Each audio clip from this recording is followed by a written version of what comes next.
नमस्कार छात्रगण, मैं कांजी गढ़वी आप सबका इस वीडियो में स्वागत करता हूं। दोस्तों, आज इस वीडियो में हम FIBA हिंदी की पुस्तक कविता के सोपान के कवि सूर्यकांत त्रिपाठी निराला जी का साहित्यिक परिचय देखेंगे और उनकी कविता सखिंद वसंत आया का पठन करेंगे और उस कविता का भावार्थ देखेंगे। पहले हम कवि सूर्यकांत त्रिपाठी निराला जी का साहित्यिक परिचय देखते हैं। कवि सूर्यकांत त्रिपाठी निराला जी हिंदी साहित्य में छायावाद के प्रमुख स्तंभ माने जाते हैं। उन्होंने कई उपन्यास, कहानियाँ और निबंध भी लिखे हैं, किंतु उनकी ख्याति विशेष रूप से कविता के कारण ही है। निराला जी का जन्म 21 फरवरी 1997 में बंगाल के मेदिनीपुर जिले के महिषादल राज्य में हुआ था, पर उनका वास्तविक घर उत्तर प्रदेश में उन्नाव जिले के गठाकोला ग्राम में है। उनके पिताजी का नाम पंडित राम सहाय त्रिपाठी था। निराला जी के पिता पहले किसान थे, किंतु बाद में उन्होंने बंगाल की रियासत महिषादल में सिपाही की नौकरी कर ली। नौकरी करते करते वे सिपाही से जमादार हो गए। राम सहाय की पहली पत्नी का देहांत हो गया तो 40 वर्ष की उम्र में दूसरी शादी की। उन्हीं से निराला जी का जन्म हुआ। पहले निराला का नाम सूर्य कुमार था। आगे चलकर निराला जी ने अपना नाम सूर्यकांत रख दिया। 3 वर्ष की अवस्था में निराला जी की माता जी का स्वर्गवास हो गया। निराला प्रारंभ से ही मनमोजी बालक थे। अपने जीवन के अंतिम काल में निराला जी प्रयाग आ गए और द्वारागंज में एक छोटा सा मकान लेकर रहने लगे, पर उन्हें जीवन पर्यंत विपत्तियों और संघर्षों का सामना करना पड़ा। यद्यपि उनके जीवन में आर्थिक अभाव हमेशा ही बना रहा, पर उनका हृदय हमेशा ही उदार रहा है। और विचारक कहते भी है कि असहाय, अनाथ और दीन दलित जनों को स्वयं भूखा और नंगा रखकर भी अपना सर्वस्व अर्पण करना ही उनके जीवन का सबसे बड़ा सुख था।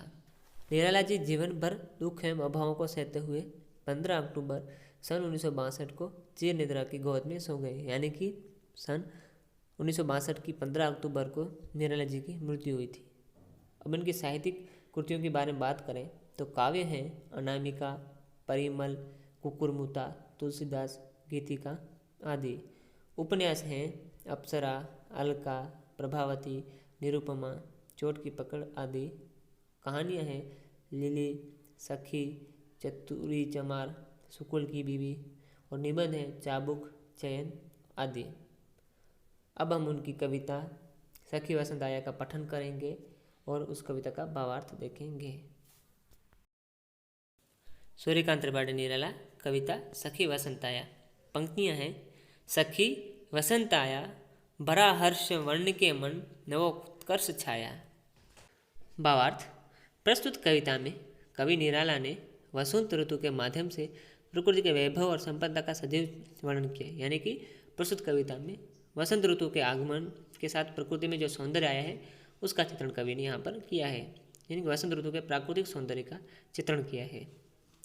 ऋतुराज वसंत के आगमन पर प्रकृति का कण कण मुस्कुरा उठता है, सर्वत्र वैभव और संपदा छा जाती है। यानी कि वसंत ऋतु के पानकर के बाद जो वसंत ऋतु आती है तो सारी सृष्टि मानो हरी चादर ओढ़ ली है। सृष्टि ने हरी चादर ओढ़ ली है और चारों ओर मानो सृष्टि में प्रसन्नता छा गई है। छायावादी काव्य की एक अन्यतम विशेषता प्रकृति के कलात्मक और सजीव वर्णन करना है और प्रस्तुत कविता में इसी विशेषता का सफल निर्वाह हुआ है। कवि ने वसंत ऋतु के आगमन के कारण समूचे वन प्रदेश में संचरित होने वाले नव जीवन का वर्णन किया है कि मानो वसंत ऋतु को आने से प्रकृति में एक नव जीवन हो गया है, यानी कि प्रकृति का नव जन्म हुआ, पूर्ण जन्म हुआ है। एक सखी अपनी अन्य सखी को संबोधित करते हुए कहती है कि है सखी, देखो वसंत आया, वसंत ऋतु का आगमन हो गया है और इसके साथ ही वन प्रदेश में उल्लास और नवोत्थान का वातावरण छा गया है। अब एक सखी अपनी अन्य सखी से कहती है कि सखी देखो वसंत आ गया, यानी कि वसंत ऋतु का आगमन हो गया और उसके साथ ही पूरे वन प्रदेश में, यानी कि पूरे वन प्रदेश के वातावरण में मानो उल्लास, आनंद और नवोत्थान का वातावरण छा गया है। यानी कि उल्लास और आनंद छा गया है, सर्वत्र हर्ष का वातावरण छा गया है। आगे की पंक्तियां हैं किसलय वसना नव वय लतिका, मिली मधुर प्रिय उर तरुपति का, मधुप वृंद बंदी पिक स्वर नभ सर साया, देखो सखी वसंत आया। अब आगे कवि कहते हैं कि ऋतुराज वसंत के आगमन के कारण प्रकृति पर व्यापक प्रभाव पड़ा है। यानी कि प्रस्तुत पंक्तियों में कवि ने वसंत ऋतु के आगमन के कारण, यानी कि ऋतुराज के आगमन के कारण प्रकृति पर पड़ने वाले व्यापक प्रभाव का वर्णन किया है। एक सखी अपनी दूसरी सखी को संबोधित करते हुए कह रही है कि हे सखी, देखो वसंत के आगमन से प्रकृति सुंदरी कितनी प्रसन्न वदना दिखाई दे रही है। नए पत्तों के वस्त्र धारण किए हुए नई नई लताएं अपने प्रियतम वृक्ष के हृदय से मधुर मिलन में लगी हुई है। यानी कि एक सखी अपने दूसरी सखी से कहती है कि देखो वसंत ऋतु के आगमन से, यानी कि ऋतुराज वसंत के आगमन से प्रकृति कितनी प्रसन्न दिखाई दे रही है। नए पत्ते हैं, नए पत्तों ने नए वस्त्र धारण कर लिया और नई नई लताएं अपने वृक्ष के हृदय से मधुर मिलन में लगाए हुए हैं। दूसरी ओर प्रेम में भरमाए हुए भौरों का समूह फूलों की कलियों में बंदी बना हुआ है। यानी कि जो भौरे हैं वो फूलों में गुम हो गए, यानी कि फूलों में वो अपने भरमा गए हैं और मानो कि वो फूलों के बंदी हो, इस तरह वो भरमाए हुए हैं। अर्थात वसंत के आगमन से समूची प्रकृति प्रेममय हो गई है, यहाँ तक कि प्रेम में अंधे हुए भौरों कलियों में बंदी हो गए हैं। साथ ही इस उल्लास के वातावरण में कोयल की कूक और भी अधिक माधुर्य बिखेर रही है। सारे आकाश में कोयल का प्रेमी स्वर गूंज रहा है। यहाँ पर कवि ने किस प्रकार वसंत ऋतु के आगमन से प्रकृति पर प्रभाव पड़ता है उसका वर्णन किया है कि जो पत्ते हैं उन्होंने नया वस्त्र धारण किया, यानी कि पानखर ऋतु के बाद अब जो शाखाओं पर नए नए पत्ते लग रहे हैं, मानो ऐसा लग रहा है कि शाखाओं ने नए वस्त्र धारण कर लिए हों। और जो भौरे हैं, यानी कि भौरे हैं वो अंधे हो गए हैं, यानी कैदी हो गए हैं, वो फूल के प्रेम में कैदी हो गए हैं। और जो वातावरण है वो कोयल के कूक के साथ वातावरण और भी माधुर्य हो गया है और सारे आकाश में कोयल का स्वर गूंज रहा है।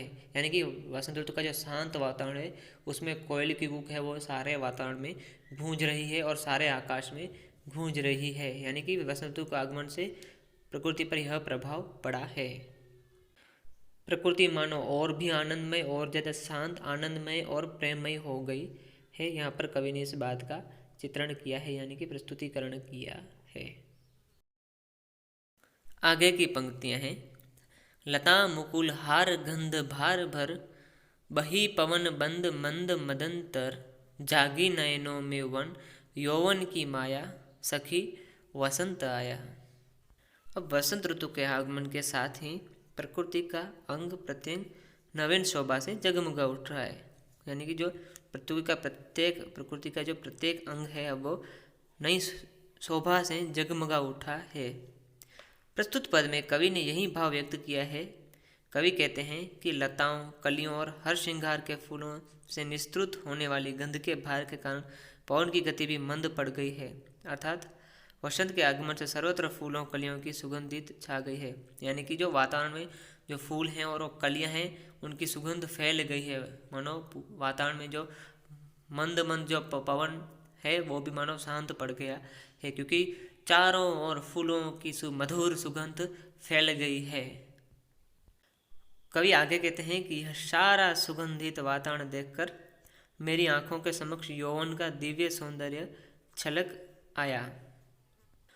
अब कवि यह सब सारा सौंदर्य देखकर और ये सुगंधित वातावरण देखकर कहते हैं कि उनकी आंखों के समक्ष मानो यौवन का दिव्य सौंदर्य छलक आया है। यानी कि उनको यौवन दिखाई दे रहा है अपने आंखों में। इतना सारा अच्छा वातावरण है, शांत वातावरण है और मंद मंद पवन बह रहा है और पवन में जो कलियां हैं और फूल हैं उनकी मंद मंद या धीमी धीमी खुशबू आ रही है। पूरा वातावरण एकदम शांत है। साथ में कोयल की कूक है और पेड़ में नए नए पत्ते लगे हैं और शाखाएं मानो पेड़ों से लिपटी हुई है। यानी कि एक प्राकृतिक चित्रण किया है, वातावरण का एक प्राकृतिक चित्रण किया है। किस प्रकार वसंत का एक गहरा प्रभाव प्रकृति पर पड़ा है। प्रकृति शांत और सुगंधमय हो गई है। ऐसे में कवि को अपना यौवन याद आ रहा है। मानो कवि के आंखों के आगे यौवन आ गया हो। उस यौवन का जो दिव्य सौंदर्य है वो कवि के आंखों के समक्ष आ गया है। आगे की पंक्तियां हैं। आवृत सरसी उर सरसिज उठे, केसर के केस कली के छूटे, स्वर्ण शस्य अंचल पृथ्वी का लहराया, सखी वसंत आया। इन अंतिम पंक्तियों में कवि कहते हैं कि वसंत के आगमन के साथ ही चारों ओर से झाड़ियों आदि से गिरे हुए तालाबों में कमल के फूल खिल उठे हैं। यानी कि जो आसपास की जो तालाब है वो जो झाड़ियों से गिरे हुए तालाब है उनमें अब कमल के फूल खिल रहे हैं, खिल उठे हैं और नाग केसर की केसर युक्त कलियों के केस बिखर गए हैं।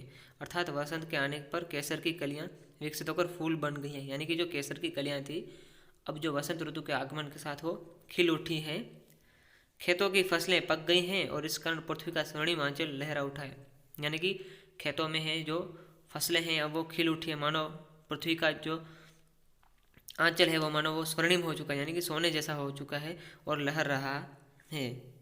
स्वर्णिम आंचल का आशय पक्की फसलों के पीले खेतों से है, क्योंकि जो गेहूं के खेत होते हैं वो वसंत ऋतु के आगमन के साथ धीरे धीरे पकने लगते हैं, अर्थात जो गेहूं के खेत है वो मानो सोने के हो, ऐसा लग रहा है कि सारे खेत है वो स्वर्ण के हैं, यानी कि सोने के ऐसा लग रहा है। कवि कहते हैं कि खेतों में फसलें पक गई हैं और इस कारण ऐसा लग रहा है कि पृथ्वी का जो आंचल है वो स्वर्णिम हो गया है। निष्कर्ष तक कह सकते हैं कि प्रस्तुत कविता में वसंत ऋतु के आगमन के साथ किस प्रकार प्रकृति पर उसका गहरा प्रभाव पड़ता है, इस सौंदर्य का कवि ने प्रस्तुत कविता में निरूपण किया है। किस प्रकार पेड़ों पर और फूलों में, कलियों में, भंवरों पर और खेतों में आदि और शांत जो मधुर पवन बह रहा है उसमें सब में किस प्रकार जो वसंत का है जो प्रभाव पड़ा है उसका कवि ने यहाँ पर चित्रण किया है। साथ ही में कवि ने वसंत ऋतु का अति सुंदर चित्र यहाँ पर प्रस्तुत किया है। मुझे आशा है कि आपको यह वीडियो अच्छा लगा होगा। धन्यवाद।